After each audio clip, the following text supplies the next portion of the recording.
Hi everyone, welcome to my YouTube channel Maths Nation। तो आज हम देखने वाले हैं एक पर्टिकुलर टाइप ऑफ प्रॉब्लम को, एक पर्टिकुलर टाइप ऑफ क्वेश्चंस को कैसे सॉल्व करना है। और जो हमने टाइप आज लिया है वो है how to find the HCF of two numbers by using Euclid's division algorithm. Euclid के डिवीजन एल्गोरिथम को यूक्लिड के डिवीजन एल्गोरिथम को यूज करके अप्लाई करते हुए किसी भी दो नंबर्स का HCF हम कैसे फाइंड करेंगे, इस पर्टिकुलर टाइप ऑफ क्वेश्चन को आज हम टारगेट करने वाले हैं और इसी के बारे में सीखने वाले हैं। सो यहां पर हमारे पास तीन क्वेश्चन है ना। इन तीनों को हम वन बाय वन सॉल्व करेंगे। रिपीटेड मेथड है ना, कुछ नया नहीं है। जो पहले में है वही दूसरा, जो दूसरे में है वही तीसरा, लेकिन प्रैक्टिस हो जाएगी। क्लियर है? तो अगर हम पहले क्वेश्चन की बात करें कि हमें फाइंड करना है 135 एंड 225 का HCF, हाईएस्ट कॉमन फैक्टर, तो यूक्लिड्स डिवीजन एल्गोरिथम से वो भी। तो सबसे पहले हम ये देखेंगे कि कौन सा नंबर बड़ा है ना। तो यहां पर 225 बड़ा है, तो लिखने का स्टाइल भी यहां पर है, यानी कैसे लिखना चाहिए। तो यहां पर मैंने लिखा है कि भाई सिंस 225 इज ग्रेटर देन 135, तो अब हम लगाते हैं यूक्लिड्स डिवीजन एल्गोरिथम और हमारे पास आएगा कुछ सीरीज ऑफ स्टेप्स। वो क्या है देखते हैं। लेकिन बड़ा नंबर कौन है यहां पर? 225 एंड छोटा नंबर कौन है? 135। चलो इसको सॉल्व करते हैं।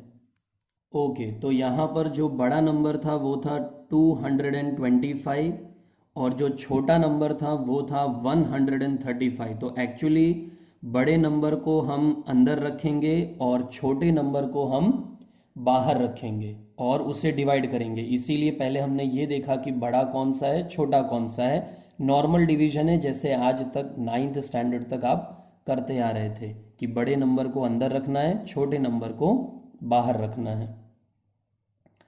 और ऑब्वियसली यहां पर क्या करना पड़ेगा, तो 135 इंटू 2 तो नहीं कर सकते, क्योंकि करके देख लो। 2 into 5 that is 10, 2 into 3 plus 1 तो 6 प्लस 1 7, 2 इंटू 1 दैट इज 270। ये तो क्लियरली काफ़ी लोगों को दिख भी रहा होगा, फिर भी मैंने करके बता दिया कि 132 इंटू 2 नहीं कर सकते। तो 132 इंटू 1 करेंगे तो वो 135 ही आएगा, है ना। 135 इंटू 1।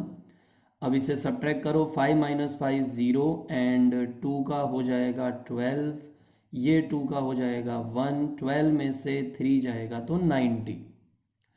अब हम ये भी ऑलरेडी काफ़ी लोगों को पता होगा, सीख चुके हैं कि 225 जो नंबर हमने अंदर रखा है उसे हम कहते हैं डिविडेंड, और जिस नंबर से हमने डिवाइड किया छोटे वाले नंबर से 135, उसको हम कहते हैं डिवाइजर।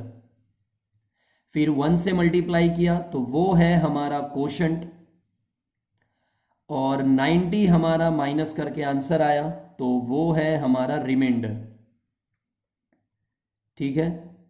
अब हमें जो पता है वो ये है कि डिविडेंड जो है, डिविडेंड ये होता है divisor into quotient plus remainder. ये एक्चुअली राइट है, ये रूल होता है, हमें ये ऑलरेडी पता है कि डिविडेंड क्या होता है, divisor into quotient plus remainder. यही यूक्लिड्स का एल्गोरिथम है, यही यूक्लिड्स का स्टेटमेंट है ना। तो बेसिकली बाकी एग्जैक्टली यूक्लिड्स डिवीजन लेमा का स्टेटमेंट क्या है, कैसे पढ़ना है ना, उसे हम कभी आराम से डिटेल में देखेंगे। लेकिन फिलहाल बेसिक जो फंडा है वो यही है कि डिविडेंड जो है वो divisor into quotient plus remainder होता है। तो यहां मेरा डिविडेंड कौन आया, 225 is equal to divisor into quotient यानी 135 इंटू 1 और प्लस रिमाइंडर यानी कि प्लस 90। ओके, तो ये मेरा पहला स्टेप बन गया। अब मेरा क्या रिमाइंडर 0 आया? नहीं। तो मेरे को ये जो डिवीजन वाला स्टेप है ना, यानी जो प्रोसेस है, ये आगे लेकर चलना है। लेकिन पहले तो मेरे पास दो नंबर्स थे, अब मैं कौन से दो नंबर्स के बीच में अपना डिवीजन करूंगा?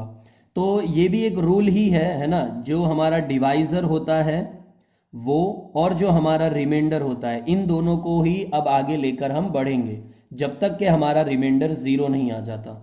तो अब ऑब्वियसली 135 अंदर होगा और 90 बाहर होगा। इस बार भी 90 जो है वो 2 से मल्टीप्लाई नहीं कर पाएंगे, क्योंकि clearly 2 into zero is zero, 2 into 9 is 18, तो ये 180 जो कि बड़ा हो जाएगा ना 135 से। तो 90 को 1 से ही मल्टीप्लाई करना होगा, तो 90 आएगा, माइनस करेंगे तो मेरे हिसाब से ये 45 बन जाना चाहिए।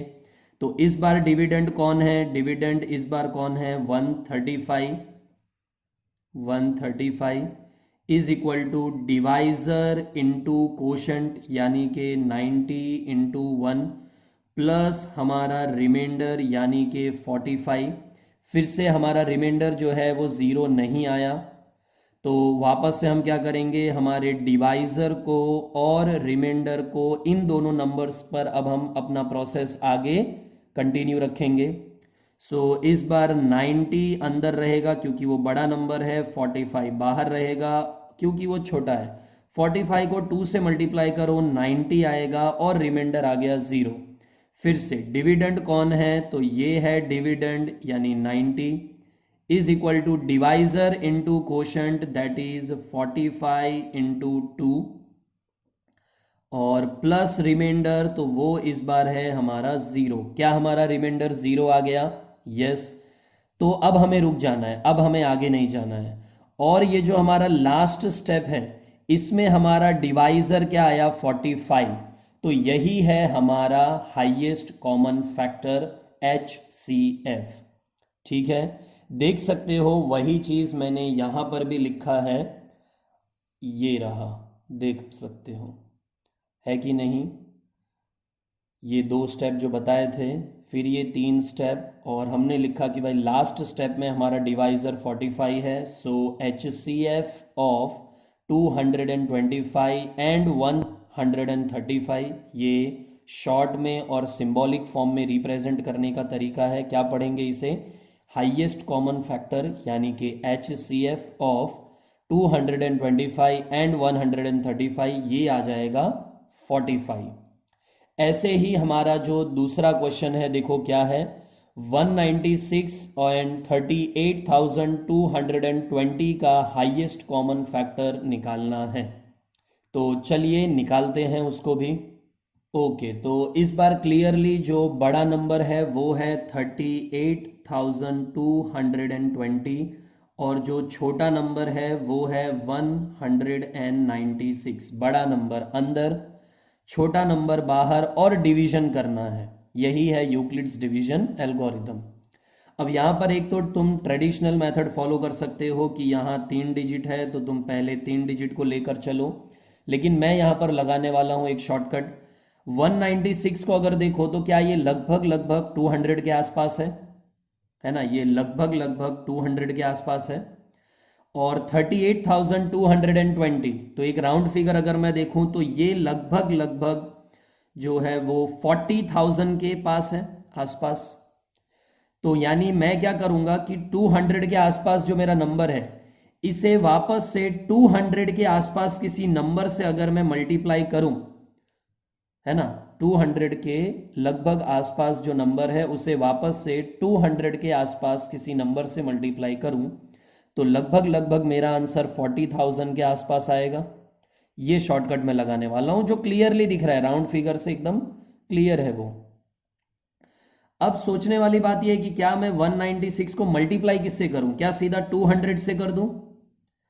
तो 200 से करूंगा तो ऑब्वियसली नहीं आएगा। 2 इंटू 6 दैट इज 12, 2 9 ज़ा 18 प्लस 1 19, 2 1 ज़ा 2 एंड 1 3, और 2 0 लगा देंगे तो ये नंबर तो बढ़ गया।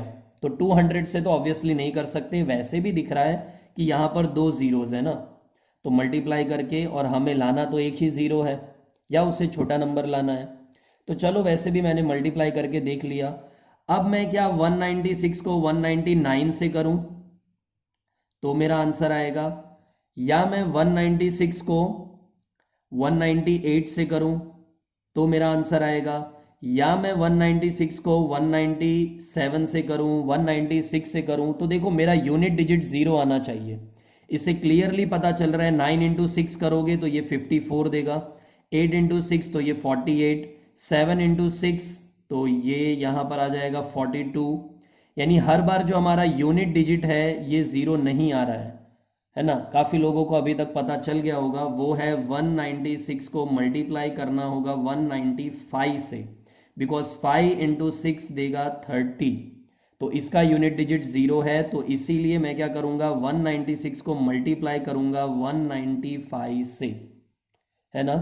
अब मुझे एक्चुअली पता है इसीलिए मैंने डायरेक्ट यहां पर लिख दिया, क्योंकि इसका आंसर जो है वो एग्जैक्ट यही आ जाएगा 38,220। नहीं तो पहले तुम यहां पर मल्टीप्लाई करते, फिर यहां पर रखते, फिर सब्ट्रैक्शन करते, तो ये पहले ही स्टेप में 0 बन गया, है ना। डिविडेंड क्या हो गया हमारा 38,220 is equal to divisor into quotient, तो वो हो जाएगा 196 इंटू 195 प्लस हमारा remainder that is 0।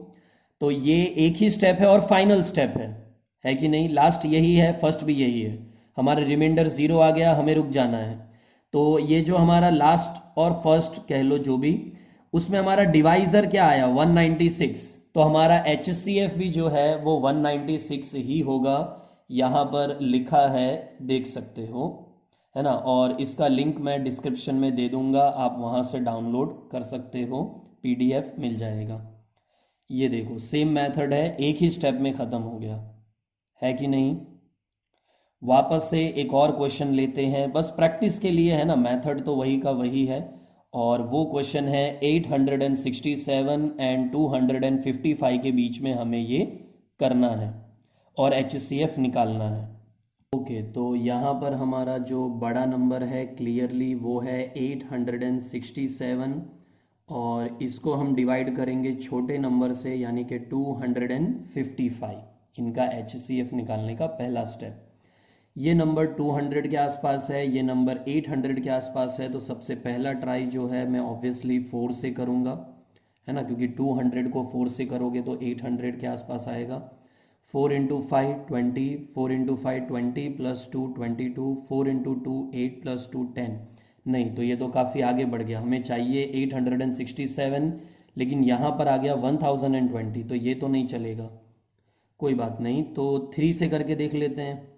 3 into 5 15, 3 into 5 15 and 1 16, 3 into 2 that is 6 plus 1 7, ये चलेगा। 2 इंटू 55 को हम 3 से करेंगे मल्टीप्लाई, तो आंसर आएगा 765। सब्ट्रैक्शन करो, 7 minus 5 that is 2, 6 minus 6 that is 0, 8 minus 7 that is 1, है कि नहीं। तो यहाँ पर हमारा जो पहला स्टेप है वो देख सकते हो क्या बन जाएगा, ये रहा। डिविडेंड हमारा है 867 is equal to divisor into quotient, that is, ये देखो ये डिविडेंड हो गया था हमारा, डिविडेंड 867, फिर ये divisor into quotient 255 into 3 plus हमारा रिमाइंडर यानी कि 102, है कि नहीं। लेकिन क्या हमारा आंसर अभी 0 आया, क्या हमारा रिमाइंडर 0 आया? नहीं। तो अब हम क्या करेंगे, हमारा डिवाइजर यानी कि 255 और हमारा रिमाइंडर यानी कि 102, इन दोनों नंबर्स को लेकर यही प्रोसेस आगे चलाएंगे। तो 255 बड़ा नंबर है तो इसे अंदर रखेंगे, 102 छोटा नंबर है तो इसे बाहर रखेंगे और इसको आगे कैरी फॉरवर्ड करेंगे। तो 102 को अगर मैं 2 से मल्टीप्लाई करूं तो क्या आएगा, 2 into 2 4, 2 into 0 is 0, 2 into 1 is 2। तो ऑब्वियसली मैं वही लगा दूंगा यहाँ पर 204, किससे मल्टीप्लाई करने पर आया, 2 से। सोचोगे सर 3 से चेक नहीं किया, तो क्लियर है यार 102 है, 3 से करोगे तो कम से कम 300 तो आ ही जाएगा, और हमें तो 255 चाहिए, तो 3 से करने का कोई मतलब ही नहीं है। 2 से देखा पॉसिबल था, हो गया। सब्ट्रैक्शन करोगे 5 minus 4 that is 1, 5 minus 0 that is 5, 2 minus 2 that is 0। तो ये हमारा सेकंड स्टेप आ गया, देख सकते हो। इस बार हमारा डिविडेंड कौन है, 255। डिवाइजर इनटू कोशेंट है ना, dividend is equal to divisor into quotient. Basically यही यूक्लिड्स डिवीजन एल्गोरिदम है जो हम बचपन में पढ़ चुके थे, बचपन से मतलब जो लोअर क्लासेस थी उसमें हम देख चुके थे। 102 इंटू 2 है ना, डिवाइजर इंटू कोशेंट, प्लस हमारा जो रिमाइंडर है वो 51, dividend is equal to divisor into quotient plus remainder. क्या हमारा रिमाइंडर 0 आया? नहीं। फिर से हम इसे कैरी फॉरवर्ड करेंगे। कैसे? तो हमारे डिवाइजर को ले लेंगे 102 एंड हमारे रिमाइंडर को ले लेंगे 51। तो डिवाइजर और रिमाइंडर को लेकर हम आगे बढ़ेंगे। यही कहानी है, कितना भी लेंदी हो। तो देखते हैं, 102 ऑब्वियसली बड़ा नंबर है तो अंदर, 51 छोटा नंबर है तो बाहर, और दिख ही रहा है कि 51 को डबल कर दो यानी कि 102। तो हमारा लास्ट स्टेप क्या बन जाएगा? तो डिविडेंड है हमारा 102 is equal to divisor into quotient, है ना, ये डिविडेंड हो गया 102, divisor into quotient that is 51 into 2। Order में लिखना जरूरी है, भले मल्टीप्लीकेशन 51 इंटू 2 या 2 इंटू 51 सेम आंसर देता है, लेकिन ऑर्डर में जाना जरूरी है क्योंकि HCF उसी से डिसाइड होता है। प्लस जो हमारा रिमाइंडर है वो 0। तो अब हम रुक जाएंगे, रुक गए मतलब ये हमारा लास्ट स्टेप है। लास्ट स्टेप में हमारा डिवाइजर क्या है? 51। तो हमारा HCF भी क्या होगा? 51। देख सकते हो यहां पर, ये देखो बराबर है। इस तरीके से लिखना है। इसका PDF आपको नीचे डिस्क्रिप्शन में मिल जाएगा। अब आपके पास यहां पर है एक होमवर्क क्वेश्चन या कह लो प्रैक्टिस क्वेश्चन, ठीक है। तो आपको यूक्लिड्स एल्गोरिदम को यूज करना है और 4052 एंड 12576 के बीच का HCF highest common factor find करना है यूक्लिड्स एल्गोरिदम से। पहले से ही बता दूं कि थोड़ा सा लेंथी है, तो ऐसा मत सोचना कि 3-4 स्टेप में हुआ नहीं तो फिर शायद हम कुछ गलत कर रहे हैं, ऐसा कुछ भी नहीं है। यहाँ पर ये 3 स्टेप में हो गया। तो आपको एक हिंट या एक ऐसी ही बात बता दूं कि इसको करने में एग्जैक्टली आपको 7 स्टेप्स लगेंगे, 7। तो 3-4 के बाद अगर रिमाइंडर 0 नहीं आता है तो ऐसा मत सोचना कि कुछ गलत है, क्योंकि क्वेश्चन ही लेंथी है, जानबूझकर दिया है, क्योंकि प्रैक्टिस ही सब कुछ है। मैथ्स बिना प्रैक्टिस के कुछ भी नहीं है। तो ये जो 3 क्वेश्चन है पहले इनकी प्रैक्टिस करो, और अगर अच्छे से समझ में आ गया हो या पहले से आता था तो इस homework question slash practice question को प्रैक्टिस करो और इसका आंसर ज़रूर मुझे नीचे कमेंट में बताना। और जो भी आपका डाउट है वो कमेंट सेक्शन में ज़रूर बताना। कोई फीडबैक देना है वीडियो पर तो वो भी कमेंट्स में बताना। ओके, मिलते हैं एक नए हाउ टू वीडियोस के साथ, है ना, यानी एक पर्टिकुलर टाइप ऑफ प्रॉब्लम को कैसे सॉल्व करते हैं वो हम इस हाउ टू में ही रखेंगे, how to solve a particular problem. Okay, मिलते हैं नेक्स्ट वीडियो में।